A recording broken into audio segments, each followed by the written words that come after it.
নমস্কার বন্ধুরা, আজ সন্ধ্যাবেলায় আমি মুখরোচক স্ন্যাক্স হিসেবে বানাচ্ছি ডিমের পকোড়া। তো তার জন্য আমি নিয়েছি 4টে সিদ্ধ করা ডিম, একটা সিদ্ধ করা আলু আছে, আর এই চামচে 3 চামচ বেসন আর 3 চামচ কর্নফ্লাওয়ার নিয়েছি। এর থেকে যতটা লাগবে আমি দেব।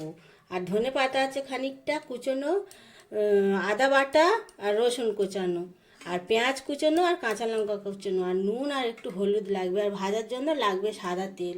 তো এই দিয়ে হয়ে যাবে ডিমের পকোড়া।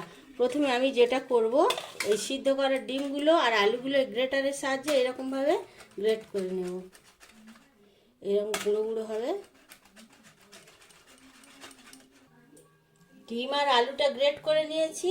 এবার এর সাথে দিয়ে দিচ্ছি আমি 1 চামচ বেসন, 1 চামচ কর্নফ্লাওয়ার, আর দিচ্ছি পুরো আদা বাটাটা দিয়ে দিলাম খানিকটা, রসুন বাটা, রসুনটা একটু থেতে থেতে করা, খুব মিহি নয়, আর দিয়ে দিচ্ছি পেঁয়াজ কুচনো, কাঁচা লঙ্কা কুচনো, আর ধনে পাতা কুচনো।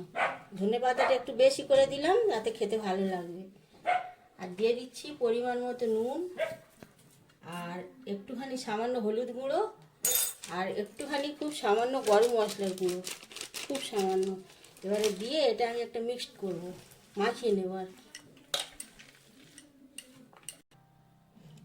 মিশ্রণটা রেডি হয়ে গেছে পকোড়া ভাজার জন্য। তো প্রথমে আমি 1 চামচ কর্নফ্লাওয়ার 1 চামচ বেসন দিয়েছিলাম।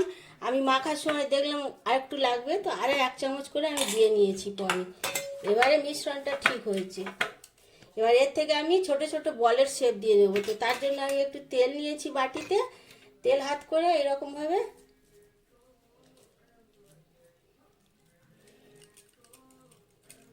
এরকম ছোট ছোট বলের আকারে শেপ দিয়ে নেব, নিয়ে আর আমি তেলে ভাজবো পরে। পকোড়াগুলো শেপ দিয়ে নিয়েছি, আর কড়াতে আমি সাদা তেল দিয়ে দিয়েছি ভাজার জন্য।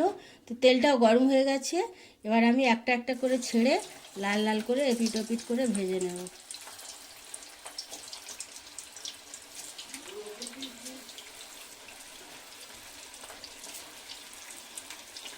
পকোড়াগুলো সমস্ত ভাজা হয়ে গেছে, লাল লাল করে এপিট ওপিট করে আমি এবারে তেল থেকে তুলে নিচ্ছি। আমি গ্যাসের ফ্লেমটা অন করে দিলাম। তেল থেকে তুলে একটু ঠান্ডা করে আবার পরিবেশনের মতো করে আমি দেখাবো।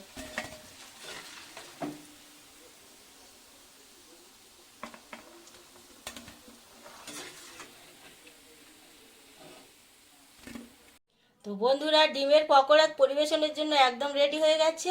আমি এর ওপর থেকে একটু চাট মশলা ছড়িয়ে দিচ্ছি। আর আমার এই পকোড়ার তৈরির পদ্ধতি যদি আপনাদের ভালো লেগে থাকে তো লাইক কমেন্ট শেয়ার করবেন, আর প্লিজ আমার চ্যানেলটাকে সাবস্ক্রাইব করবেন, পাশে থাকবেন।